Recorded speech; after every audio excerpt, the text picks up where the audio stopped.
সবাইকে আমন্ত্রণ, সব খবরে আপনাদের সঙ্গে আছি আমি ফয়সাল।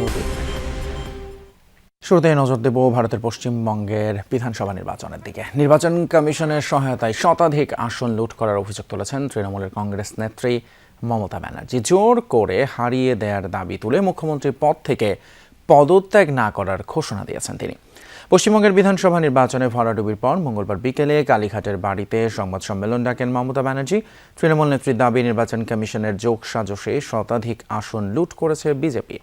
জোর করে তাকে হারানো হয়েছে অভিযোগ করে মমতা ঘোষণা দেন মুখ্যমন্ত্রী পদ থেকে ইস্তফা দেবেন না। মমতার অভিযোগ, এই ষড়যন্ত্রে সরাসরি যুক্ত ছিলেন প্রধানমন্ত্রী নরেন্দ্র মোদী এবং স্বরাষ্ট্রমন্ত্রী অমিত শাহ। তবে মমতার অভিযোগ অস্বীকার করেছে নির্বাচন কমিশন। এছাড়া পদত্যাগ না করার সিদ্ধান্তের প্রতিক্রিয়ায় তৃণমূল নেত্রীর মানসিক স্বাস্থ্য নিয়ে এই প্রশ্ন তুলেছেন বিজেপি নেতারা। জোর করে দখল করে যদি কেউ মনে করে যে আমি কি রেজিগনেশন দিতে হবে, no, not that. Now also I want to say that we didn't lose the election. It is their forceful attempt to defeat us. Officially they may, through election commission, can defeat us. But morally I am telling you that we won the election. আমি এমন কথা আগে কখনো শুনিনি বা দেখিনি যে কেউ নির্বাচনে হেরে যাওয়ার পরেও পদত্যাগ করতে অস্বীকার করে। মমতা ব্যানার্জি কি বোঝেন না যে বিধানসভার মেয়াদ তো এমনিতেও শেষ হয়ে যাবে? এরপর তো তিনি আর মুখ্যমন্ত্রী থাকবেন না। আমার মনে হয় না তার মানসিক অবস্থা ঠিক আছে। বাংলাদেশের প্রথম 5G AI ইনভার্টার যুক্ত সর্বোচ্চ বিদ্যুৎ সাশ্রয়ী যমুনা এয়ার কন্ডিশনার। নির্বাচনের মাঠে লড়াই শেষ হতেই রাজ্য জুড়ে সংঘাত সহিংসতায় জড়িয়েছে বিজেপি, তৃণমূল, কংগ্রেস। আলাদা সংঘর্ষে তৃণমূল কংগ্রেস এবং বিজেপির একজন করে কর্মী নিহত হওয়ার খবর জানা যাচ্ছে। এছাড়া বড়াইপুর, শিলিগুড়ি, কৃষ্ণনগর, বাঁকুড়া সহ রাজ্য জুড়ে বিভিন্ন স্থানে তৃণমূলের কার্যালয়ে ভাঙচুরের ঘটনা ঘটেছে।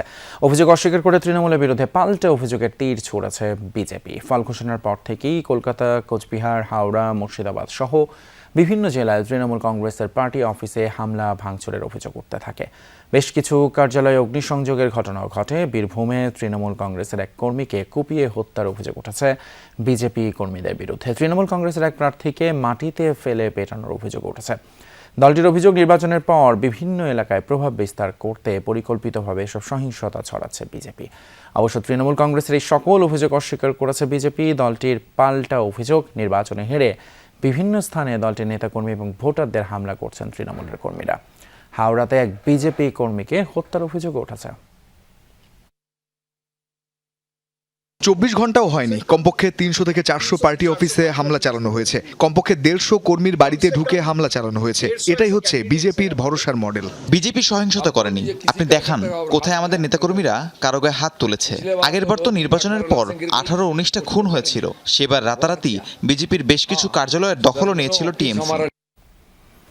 এদিকে তিস্তা চুক্তি বাস্তবায়নে পশ্চিমবঙ্গের নতুন রাজ্য সরকারের মন জয় করা বাংলাদেশের কাজ নয়, তবে তিস্তা মহাপরিকল্পনা বাস্তবায়নে আগ্রহী সরকার।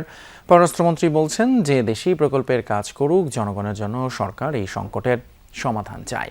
পশ্চিমবঙ্গে ক্ষমতার পালা বদলে পুশ ইনের ঘটনা ঘটলে বাংলাদেশ ব্যবস্থা নেবে বলেও জানান তিনি। মন্ত্রী বলেন, ভারতের মনোভাব বোঝা বাংলাদেশের কাজ নয়, তবে চীন সফরে তিস্তা মহাপরিকল্পনা বাস্তবায়নে দেশটির সহযোগিতা চাওয়া হবে। আলাদা এক ব্রিফিংয়ে প্রতিমন্ত্রী জানান, পররাষ্ট্র নীতিতে কোনো পরিবর্তন আনবে না ঢাকা। এদিকে তিস্তা চুক্তি নিয়ে ভারতের কেন্দ্রীয় সরকার এতদিন তৃণমূলের অনীহার কথা জানালেও এখন মোদী প্রশাসন কতটা আন্তরিক তা স্পষ্ট হবে বলে মত বিশ্লেষকদের। আর পুশিনের ঘটনায় সরকারের প্রতিরোধ ব্যবস্থায় জোর দিতে বলেন এই নিরাপত্তা বিশ্লেষক। আগামী জুনে বন্ধু দেশ চীন বা ভারত সফরে যেতে পারেন প্রধানমন্ত্রী তারেক রহমান। সফর সংক্রান্ত কার্যক্রম চলমান রয়েছে বলে জানিয়েছেন পররাষ্ট্রমন্ত্রী। তারা কি ভাবছেন, কি করবেন সেটা তারা যদি না জানান, তাদের মাইন্ড রিড করার কাজ আমার না। প্রত্যাশা থাকবে যাতে করে এই চুক্তিটা যেটা হয়েছিল তখন, সেটা আমরা বর্তমান পরিস্থিতিতে সেটা আমরা কনসিডার করতে পারি কিনা। বাংলাদেশের এরকম জোরালোভাবে বলতে হবে যে কোনোভাবেই এখন আর তিস্তা চুক্তি না করার কোনো অপশন আপনারা দেখাতে পারবেন না। শাপলা চত্বর হত্যাকাণ্ডে ঢাকা, নারায়ণগঞ্জ, কুমিল্লা এবং চট্টগ্রামে এখন পর্যন্ত 58 জন নিহতের প্রমাণ পেয়েছে ট্রাইব্যুনালের তদন্ত সংস্থা। নিহতদের পরিচয় শনাক্ত করা হয়েছে বলে জানিয়েছেন চিফ প্রসিকিউটর আমিনুল ইসলাম। 13 বছর আগে 5ই মে মতিঝিলের শাপলা চত্বরে হেফাজতে ইসলামের মহাসমাবেশে ঘটে যাওয়া হত্যাকাণ্ডে শুধু ঢাকাতেই 32 জন নিহত হওয়ার প্রমাণ পায় ট্রাইব্যুনালের তদন্ত কমিটি। সেই সংবাদ যমুনা টেলিভিশনে প্রচারের পর আবারও আলোচনা শুরু হয় সামাজিক যোগাযোগ মাধ্যমে। মঙ্গলবার ট্রাইব্যুনালের চিফ প্রসিকিউটর জানান, ঢাকা ছাড়াও নারায়ণগঞ্জে 20, চট্টগ্রামে 5 এবং কুমিল্লায় 1 জন নিহত ব্যক্তির পরিচয় শনাক্ত করেছে তদন্ত সংস্থা। সব মিলিয়ে এখন পর্যন্ত 58 জন নিহত হওয়ার প্রমাণ মিলেছে। এই মামলার 90% তদন্ত শেষ হয়েছে। 7 জুনের মধ্যে প্রতিবেদন দাখিলের আশা প্রসিকিউশনের। এই মামলায় সাবেক প্রধানমন্ত্রী শেখ হাসিনা সহ আসামি আইনশৃঙ্খলা বাহিনীর তৎকালীন প্রধানরা। তদন্ত চলাকালে গ্রেপ্তার আছে 6 জন। ঢাকার মধ্যে 32 জনের নিহত হওয়ার ঘটনা ঘটেছে। পরের দিন নারায়ণগঞ্জে আরও প্রায় 20 জনের মতো নিহত হওয়ার ঘটনা ঘটে। সেই 20 জনের পরিচয় আমরা শনাক্ত করা সম্ভব হয়েছে ইতিমধ্যে। এবং একই দিন আপনার চট্টগ্রামেও 5 জন কিন্তু নিহত হয়েছিল, কুমিল্লাতে 1 জন নিহত হয়েছিল। দেশে কোথাও এখন লোডশেডিং নেই, এমন দাবি বিদ্যুৎ এবং জ্বালানি মন্ত্রী ইকবাল হাসান মাহমুদের। জেলা প্রশাসক সম্মেলন শেষে ব্রিফিংয়ে তিনি বলেন, যতটুকু লোডশেডিং হচ্ছে তা বিদ্যুৎ সঞ্চালন লাইনের ত্রুটির কারণে। জানান, দেশে পর্যাপ্ত জ্বালানির মজুদ আছে। বৈঠকে সেচ মৌসুমে নিরবিচ্ছিন্ন বিদ্যুৎ সরবরাহ, সরকারি বেসরকারি অফিসের ছাদে সোলার প্যানেল স্থাপনের নির্দেশনা দেওয়া হয়। এর মাধ্যমে 5000 মেগাওয়াট বিদ্যুৎ উৎপাদনের লক্ষ্য আছে সরকারের। এছাড়া জ্বালানি তেলের অবৈধ মজুদের বিরুদ্ধে ব্যবস্থা গ্রহণ নিয়েও আলোচনা হয়েছে। বিদ্যুৎ এবং জ্বালানি মন্ত্রী বলেন, তেলের কৃত্রিম সংকট সৃষ্টির চেষ্টা হয়েছিল। সম্মেলনে স্থানীয় সরকার মন্ত্রী জানান, 1 বছরের মধ্যে স্থানীয় সরকার নির্বাচন হবে। তথ্য প্রযুক্তি খাতে সরকারের নির্বাচনী প্রতিশ্রুতি বাস্তবায়নে ডিসিদের নির্দেশ দিয়ে আইসিটি মন্ত্রী জানান, গুজব এবং বোলিং প্রতিরোধে সরকার কাজ করছে। এখন কোনো লোডশেডিং কোথাও নাই। যদি কোথাও বিদ্যুৎ না থাকে তাহলে লাইনের ফল্টের জন্য বিদ্যুৎ থাকে না। কিন্তু আমাদের যে জেনারেশন আছে সেই জেনারেশন দিয়ে আমরা লোডশেডিং মুক্ত রাখতে পারছি। গত 16 বছরে ইনফ্যাক্ট স্থানীয় সরকারের যে মূল যেটা একটা কমিউনিকেশন যেটাকে বলি, এই জায়গাটা অনেক ক্ষতিগ্রস্ত হয়েছে। চেষ্টা করব 1 বছরের মধ্যে আগামী সমস্ত টায়ারগুলোতে নির্বাচন হয়ে যাওয়ার জন্য। রাষ্ট্রের প্রতিরক্ষা শুধু সশস্ত্র বাহিনীর দায়িত্ব নয়, এক্ষেত্রে গোটা জাতির সম্মিলিত দায়িত্ব আছে। সাবেক রাষ্ট্রপতি জিয়াউর রহমানের এই দর্শন বাস্তবায়নে জেলা প্রশাসকদের প্রতি আহ্বান জানিয়েছেন প্রধানমন্ত্রীর প্রতিরক্ষা বিষয়ক উপদেষ্টা। জনকল্যাণমূলক এবং নিরাপদ রাষ্ট্র গঠনে সামরিক বেসামরিক প্রশাসনকে একসাথে কাজ করার উপর গুরুত্ব দিয়েছেন তিনি। উপদেষ্টা বলেন, পেশাদার, দক্ষ এবং রাজনৈতিক প্রভাবমুক্ত সশস্ত্র বাহিনী গঠনে প্রতিশ্রুতিবদ্ধ সরকার। সম্মেলনে 3 বাহিনীর প্রধান ও সিভিল প্রশাসনের সঙ্গে সমন্বিতভাবে দায়িত্ব পালনের মাধ্যমে জনমুখী সশস্ত্র বাহিনী গড়ে তোলার উপর গুরুত্ব আরোপ করেন। সফল নির্বাচন অনুষ্ঠানে ডিসিদের ভূমিকার প্রশংসা করেন তিনি। বলেন, গণতন্ত্রে উত্তরণে জেলা প্রশাসকরা গুরুত্বপূর্ণ ভূমিকা রেখেছেন। দেশের সড়ক যোগাযোগ ব্যবস্থাকে স্বাভাবিক এবং নির্বিঘ্ন রাখতে সরকার সব সময় দৃঢ় প্রতিজ্ঞ। পিরোজপুর জেলার বেহাল সড়কগুলো দ্রুত সংস্কার করে জনভোগান্তি কমাতে সংশ্লিষ্টদের নির্দেশ দিয়েছেন প্রধানমন্ত্রী তারেক রহমান। সকালে সচিবালয়ে মন্ত্রিপরিষদ বিভাগে পিরোজপুর জেলার উন্নয়ন প্রকল্প নিয়ে আয়োজিত বৈঠকে নির্দেশনা দেন তিনি। বৈঠকে স্থানীয় সরকার প্রকৌশল অধিদপ্তরের আওতাধীন প্রকল্পসমূহের অগ্রগতি এবং সমস্যা নিয়ে পর্যালোচনা করা হয়। এ সময় প্রধানমন্ত্রী বলেন, যেসব সড়ক দীর্ঘদিন ধরে অবহেলিত সেগুলোকে দ্রুত মেরামতের আওতায় আনতে হবে। বৈঠকে উঠে আসে বিগত সরকারের সময়ে পিরোজপুরের সড়ক প্রকল্পে ব্যাপক অনিয়ম ও দুর্নীতি চিত্র। এ সময় স্থানীয় সরকার প্রতিমন্ত্রী মীর শাহে আলম, পিরোজপুর 1 আসনের সংসদ সদস্য মাসুম সাইদি ছাড়াও সংশ্লিষ্ট দপ্তরের ঊর্ধ্বতন কর্মকর্তারা উপস্থিত ছিলেন। সরকারি অর্থ ব্যয়ের ক্ষেত্রে স্বচ্ছতা এবং জবাবদিহিতা নিশ্চিতের নির্দেশ দিয়েছেন প্রধানমন্ত্রী তারেক রহমান। মঙ্গলবার সকালে সচিবালয়ে প্রধানমন্ত্রীর কাছে সরকারি বিভিন্ন দপ্তর এবং সংস্থার 38টি অডিট রিপোর্টের উপর প্রাপ্ত পর্যবেক্ষণ এবং সুপারিশ সংক্রান্ত তথ্য জমা দেওয়া হয়। মন্ত্রিপরিষদ বিভাগে প্রধানমন্ত্রীর দপ্তরে এসব রিপোর্ট দেন মহাহিসাব নিরীক্ষক এবং নিয়ন্ত্রক মোহাম্মদ নুরুল ইসলাম। এ সময় আরও উপস্থিত ছিলেন মন্ত্রিপরিষদ সচিব নাসিমুল গনি, অর্থ সচিব খায়রুজ্জামান মজুমদার সহ সংশ্লিষ্ট বিভাগের দায়িত্বপ্রাপ্ত কর্মকর্তারা। 17টি মন্ত্রণালয় এবং বিভাগের এসব রিপোর্ট জাতীয় সংসদে উপস্থাপনের পূর্বে প্রধানমন্ত্রীর কাছে পেশ করা হয়। এ সময় প্রধানমন্ত্রী সরকার কর্তৃক বাস্তবায়িত বিভিন্ন প্রকল্পের উদ্দেশ্য ঠিকঠাক অর্জিত হচ্ছে কিনা তা জানতে পারফরম্যান্স অডিট সম্পাদনের উপর বিশেষ গুরুত্ব দেন। মার্কিন বাণিজ্য চুক্তি ভালোই হয়েছে। চুক্তি নিয়ে সমালোচনার আগে অন্যান্য দেশের সাথে যুক্তরাষ্ট্রের চুক্তি পর্যালোচনার আহ্বান জানিয়েছেন পররাষ্ট্রমন্ত্রী ডক্টর খলিলুর রহমান। 3 দিনের সফরে ঢাকায় যুক্তরাষ্ট্রের বাণিজ্য প্রতিনিধি দল সফরের প্রথম দিনে শুরুতেই মঙ্গলবার সচিবালয়ে বাণিজ্যমন্ত্রী খন্দকার আব্দুল মুক্তাদিরের সাথে বৈঠক করে এই দলটি। পরে বাণিজ্যমন্ত্রী জানান, বাংলাদেশ যুক্তরাষ্ট্র বাণিজ্য চুক্তি তখনকার বাস্তবতা, যা উত্তরাধিকার সূত্রে পাওয়া। এই বিষয়ে অহেতুক দুশ্চিন্তাগ্রস্ত না হওয়ার আহ্বান তার।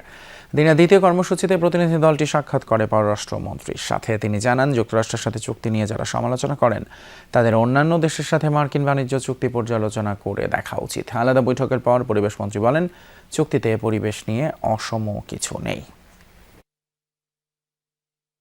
আগামী দিনে ট্রেড এবং ইনভেস্টমেন্টের জন্য আমরা আমাদের অনুকূলে চুক্তিটাকে কাজে লাগাতে পারি, সেটাই হবে আমাদের আগামী দিনের প্রচেষ্টা। আমরা তো একা এই চুক্তি করি না। বাংলাদেশের চুক্তিটি যখন পাঠ করবেন তখন ইন্দোনেশিয়া, ভিয়েতনাম, কম্বোডিয়া, অন্যান্য যারা চুক্তি করেছে তাদেরটা পাশে নিয়ে পাঠ করলে পরে আপনি জিনিসটা ভালো। দেশের উন্নয়ন এবং প্রবাসীদের কল্যাণে কাজ করার পাশাপাশি যে কোনো মূল্যে গণভোটের রায় বাস্তবায়নের অঙ্গীকার করেছেন বিরোধী দলীয় নেতা এবং জামায়াতের আমির ডক্টর শফিকুর রহমান। জাপানের নাগোয়া শহরে নাগরিক সংবর্ধনা অনুষ্ঠানে কথা বলেন তিনি। বলেন, দেশের প্রায় 70% মানুষ গণভোটের পক্ষে রায় দিয়েছেন। তাই এই রায় বাস্তবায়ন না করা দেশের প্রতিটি নাগরিককে অপমান করা শামিল। বিরোধী দল হিসেবে সংসদের ভেতরে ও বাইরে এ নিয়ে আন্দোলন চালিয়ে যাওয়ার ঘোষণা দেন জামায়াতের আমির। অনুষ্ঠানে প্রবাসীদের রেমিটেন্স যোদ্ধা হিসেবে উল্লেখ করে জাপানের আদলে একটি সমৃদ্ধ ও দুর্নীতিমুক্ত বাংলাদেশ গড়ার প্রত্যয় জানান বিরোধী দলীয় নেতা। অনুষ্ঠানে বিশেষ অতিথি ছিলেন সংসদ সদস্য সাইফুল আলম খান মিলন এবং ব্যারিস্টার মীর আহমদ বিন কাসেম আরমান। লালমনিরহাটের পাটগ্রাম সীমান্ত দিয়ে বাংলাদেশের অভ্যন্তরে ভারতীয় একটি ড্রোন অনুপ্রবেশের ঘটনা ঘটেছে। মঙ্গলবার দুপুরে উপজেলার মোগলিবাড়ি সীমান্তে ঘটনা ঘটে। স্থানীয়রা জানায়, সীমান্তের মেইন পিলার 8418S থেকে বাংলাদেশের 10 গজ অভ্যন্তরে ড্রোন দিয়ে ভিডিও করছিল ভারতীয় 98 হিমালয় ক্যাম্পের বিএসএফ সদস্যরা। এই সময় হঠাৎই যান্ত্রিক ত্রুটির কারণে বিকট শব্দ করে ভুট্টা খেতে আছড়ে পড়ে ড্রোনটি। খবর পেয়ে ঘটনাস্থলে গিয়ে সেটা উদ্ধার করে বিজিবি সদস্যরা। বিষয়টা অস্বীকার করলেও ড্রোনটি খোঁজার চেষ্টা করে বিএসএফ। পরে সীমান্ত এলাকায় টহল জোরদার করলে এলাকায় আতঙ্ক ছড়িয়ে পড়ে। এই বিষয়ে আইনি কার্যক্রম প্রক্রিয়াধীন রয়েছে বলে জানিয়েছে বিজিবি। কক্সবাজারের ওখিয়ায় রোহিঙ্গা ক্যাম্পে দুর্বৃত্তের গুলিতে আরাকান রোহিঙ্গা অর্গানাইজেশনের এক নেতা নিহত হয়েছেন। আহত হয়েছেন আরও 2 জন। মঙ্গলবার সন্ধ্যায় ক্যাম্প 7 ও 8-এর মাঝামাঝি তরজার ব্রিজ এলাকায় এই ঘটনা ঘটে। এপিবিএন জানায়, মোটরসাইকেল নিয়ে কেফায়েতুল্লাহ হালিম সহ কয়েকজন নিজ নিজ শেডে ফিরছিলেন। তরজার ব্রিজ এলাকায় পৌঁছালে কয়েকজন আরসা সন্ত্রাসী তাদের লক্ষ্য করে গুলি ছোড়ে। উদ্ধার করে প্রথমে ফ্রেন্ডশিপ হাসপাতাল এবং পরবর্তীতে কুতুপালং MSF হাসপাতালে নেওয়া হয় তাদের। সেখানে চিকিৎসাধীন অবস্থায় মৃত্যু হয় কেফায়েতুল্লাহ হালিমের। ঘটনার পর জড়িতদের ধরতে ক্যাম্প এলাকায় পুলিশি অভিযান এবং গোয়েন্দা নজরদারি জোরদার করা হয়েছে বলেও জানায় এপিবিএন। ঢাকা বিশ্ববিদ্যালয়ের হাজী মোহাম্মদ মহসিন হলে ব্যানার সাঁটানোকে কেন্দ্র করে হল সংসদের সঙ্গে ছাত্রদলের উত্তেজনা তৈরি হয়। মঙ্গলবার রাত 10টার দিকে হলের মূল ফটকে সংসদের নেতারা ব্যানার টানাতে গেলে এই ঘটনা ঘটে। একাধিক প্রত্যক্ষদর্শী জানায়, শাহবাগ থানায় মারধরের ঘটনায় মহসিন হল সংসদের সাহিত্য ও সাংস্কৃতিক সম্পাদক মোহাম্মদ জুলহাস আহত হন। সোমবার তার হামলাকারী হিসেবে হল ছাত্রদলের যুগ্ম আহ্বায়ক রবিন হোসেনের ছবি সম্বলিত একটি ব্যানার হল ফটকে সাঁটানো হয়। ছাত্রদলের মহসিন হল শাখার নেতারা তা সরিয়ে ফেললে মঙ্গলবার রাতে পুনরায় এই ব্যানার টানাতে যান হল সংসদের নেতারা। এ নিয়ে দুপক্ষের মধ্যে উত্তেজনা তৈরি হয়। রাজধানী তিতুমির কলেজের আবাসিক হলে রাজনীতি নিষিদ্ধের দাবিতে বিক্ষোভ করেছেন ছাত্রী হোস্টেলের শিক্ষার্থীরা। মঙ্গলবার রাতে 10টার দিকে বিক্ষোভ শুরু করেন তারা। এর আগে রাজনীতি নিষিদ্ধের দাবিতে আন্দোলন করা 3 ছাত্রীর হলের সিট বাতিল করে কর্তৃপক্ষ। বিক্ষুব্ধ শিক্ষার্থীরা জানান, পূর্ব ঘোষণা ছাড়াই ওই 3 ছাত্রীর সিট বাতিল করা হয়। দ্রুত সময়ের মধ্যে তাদের হলে সিট ফেরত দেওয়ার দাবি। সাধারণ শিক্ষার্থীদের অভিযোগ, অন্যায়ভাবে তাদের সহপাঠীদের সিট বাতিল করে বাক স্বাধীনতা হরণ করা হচ্ছে।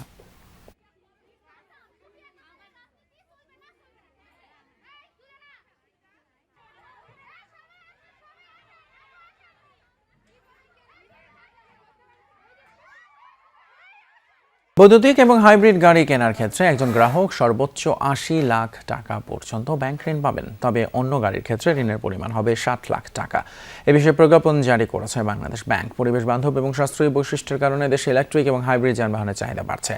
জ্বালানি সংকটের কারণে সামনের দিনে এই গাড়ির চাহিদা আরও বাড়বে বলে ধারণা করা হচ্ছে। এছাড়া হাইব্রিড এবং ইলেকট্রনিক গাড়ি ব্যবহারে গ্রাহকদের উৎসাহিত করতে ঋণের সীমা বাড়ানোর সিদ্ধান্ত নিয়েছে বাংলাদেশ ব্যাংক। অর্থায়নের ক্ষেত্রেও দেওয়া হয়েছে বাড়তি সুবিধা। 1 কোটি টাকা মূল্যের সাধারণ গাড়ি কেনার ক্ষেত্রে ব্যাংকে দিতে পারবে 60 লাখ টাকা আর গ্রাহককে দিতে হবে 40 লাখ। তবে একই দামের হাইব্রিড বা ইলেকট্রিক গাড়ির ক্ষেত্রে ব্যাংক 80 লাখ টাকা দিতে পারবে আর গ্রাহককে দিতে হবে 20 লাখ টাকা। একই সাথে ব্যক্তিগত ঋণের সীমা বাড়িয়ে দ্বিগুণ করেছে বাংলাদেশ ব্যাংক। আগে একজন গ্রাহককে ব্যক্তিগত ঋণ হিসেবে সর্বোচ্চ 20 লাখ টাকা দিতে পারলেও এখন দিতে পারবে 40 লাখ টাকা। বাংলাদেশকে একটা এডুকেশন হাব তৈরির ভীষণ রয়েছে সরকারের, জানিয়েছেন শিক্ষামন্ত্রী ডক্টর আ.ন.ম এহসানুল হক মিলন। সন্ধ্যায় রাজধানীর একটা হোটেলে বেসরকারি বিশ্ববিদ্যালয়ের সমস্যা এবং করণীয় শীর্ষক আলোচনায় এই কথা বলেন তিনি। বলেন 180 দিনের মধ্যে ইউজিসিতে পাবলিক প্রাইভেট সকল বিশ্ববিদ্যালয়ের প্রতিনিধি সদস্য দেওয়া হবে। মন্ত্রী বলেন বেসরকারি বিশ্ববিদ্যালয়কে স্বাধীনতা দিতে হবে। তিনি বলেন বিদেশ থেকে পড়াশোনা করে যারা দেশে এসে কিছু করতে চান তাদের স্বাগতম। এই চিন্তা যখন থাকবে তখন আমাদের ভিশন বাংলাদেশ হবে পৃথিবীর সবচেয়ে বড় সেরা এডুকেশন হাব কান্ট্রি। আমাদের সেই রিসোর্স রয়েছে, আমাদের সেই মেধা রয়েছে, আমাদের সেই প্রজ্ঞা রয়েছে, আমাদের সেই উইশ রয়েছে। শুধু এটাকে ম্যাটার্স করার জন্য সকলের কথা শুনতে হবে। সরকার সংবাদপত্রে শিল্প উদ্যোক্তাদের সব রকম সহযোগিতা দিতে চায়, জানিয়েছেন তথ্য এবং সম্প্রচার মন্ত্রী জহিরুদ্দিন স্বপন। মঙ্গলবার সন্ধ্যায় মুন্সিগঞ্জ প্রেস ক্লাবে এক অনুষ্ঠানে তিনি বলেন সমাজ, রাষ্ট্র এবং রাজনীতিকে যত বেশি জবাবদিহিতার মধ্যে রাখা যায় তত বেশি শাসন প্রক্রিয়াকে স্বচ্ছ করা যায়। এতে বেশি লাভবান হয় দেশ এবং জাতি। কোনো গণমাধ্যমের গ্রহণযোগ্যতা কতখানি তা ডিজিটাল ডেটাবেস তৈরি করা হবে। এছাড়া প্রতিটি সংবাদপত্রের ওয়েস্টবোর্ড বাস্তবায়নের তাগিদ দেন তথ্যমন্ত্রী। সংবাদপত্র শিল্প জগৎ অন্য কোনো মুনাফা ভিত্তিক শিল্প জগতের সঙ্গে তুলনা করা যায় না। গার্মেন্টস এর শিল্প জগৎ অথবা যে কোনো পণ্য উৎপাদনের শিল্প জগতের সঙ্গে সংবাদপত্র শিল্প জগতের তুলনা হয় না। সে কারণেই আমরা এই শিল্প জগতের উদ্যোক্তাদেরকেও সব ধরনের সহযোগিতা দিতে চাই।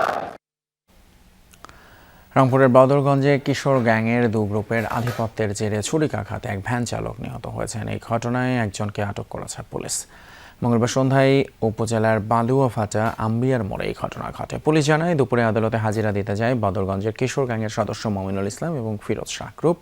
সেখানে মমিনুলের উপর হামলা চালায় ফিরোজ শাহ গ্রুপ। পরে বিষয়টি মীমাংসা হলেও এলাকায় যাওয়ার পর ফের উত্তেজনা দেখা দেয়। ফিরোজকে না পেয়ে তার বাড়িতে হামলা চালায় মমিনুল সমর্থকরা।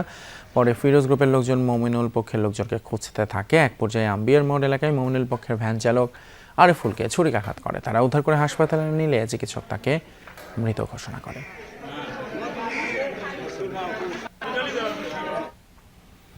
শাপলা চত্বর হত্যাকাণ্ডের ঘটনায় স্বচ্ছ তদন্ত কমিশন গঠনের দাবি জানিয়েছেন ডাকসু ভিপি সাদেক কায়েম। সেই সাথে গণহত্যায় জড়িতদের দেশে ফিরিয়ে এনে সর্বোচ্চ শাস্তি নিশ্চিতের দাবি জানান ইনকিলাব মঞ্চের আহ্বায়ক আব্দুল্লাহ আল জাবের। আর শিবির সভাপতি নুরুল ইসলাম সাদ্দাম অভিযোগ করেন ইসলামী নেতৃত্বকে নিশ্চিহ্ন করার নীল নকশার অংশ ছিল এই ঘটনা।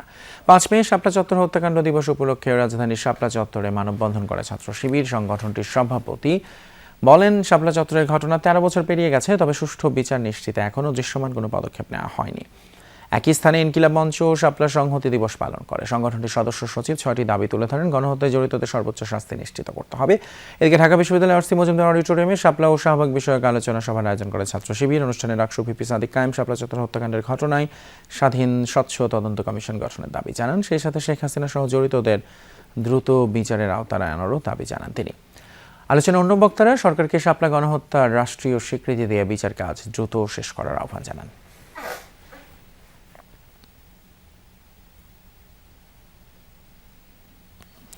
2013 সালের 5ই মে শাপলা চত্বরের এই ঘটনাকে ঘিরে এক চিত্র প্রদর্শনীর আয়োজন করেছে ডাকসু। মঙ্গলবার সকালে ঢাকা বিশ্ববিদ্যালয়ে রক্তে লাল সাদা জব্বা শিরোনামে এই চিত্র প্রদর্শনীর আয়োজন করে সংগঠনটি। এতে দলিচিত্র, আলোকচিত্র, সংবাদপত্রের কাটিং এবং প্রামাণ্যচিত্র রয়েছে, যেখানে সেদিনের ঘটনা প্রবাহ, সহিংসতার প্রেক্ষাপট এবং পরবর্তী পরিস্থিতি তুলে ধরা হয়। সকাল 11টি শুরু হওয়া প্রদর্শনী চলে সন্ধ্যা 7টা পর্যন্ত। প্রদর্শনীতে শিক্ষক, শিক্ষার্থী সহ বিভিন্ন শ্রেণী পেশার দর্শনার্থীরা উপস্থিত হন।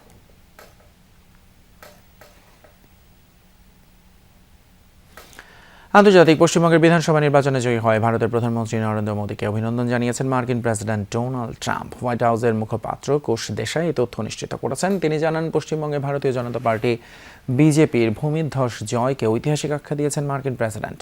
রাজ্যটিতে বড় ধরনের এই পালাবদল ভবিষ্যতের অনেক কিছু নির্ধারণ করবে বলে মত মার্কিন প্রেসিডেন্টের। এই বার্তা প্রদানের পাশাপাশি মোদী ট্রাম্পের বন্ধুত্বের কথা মনে করিয়ে দেওয়া হয়। জানানো হয়, গেল মাসেই ফোন কলে প্রধানমন্ত্রী মোদীর প্রশংসা করেছিলেন মার্কিন প্রেসিডেন্ট।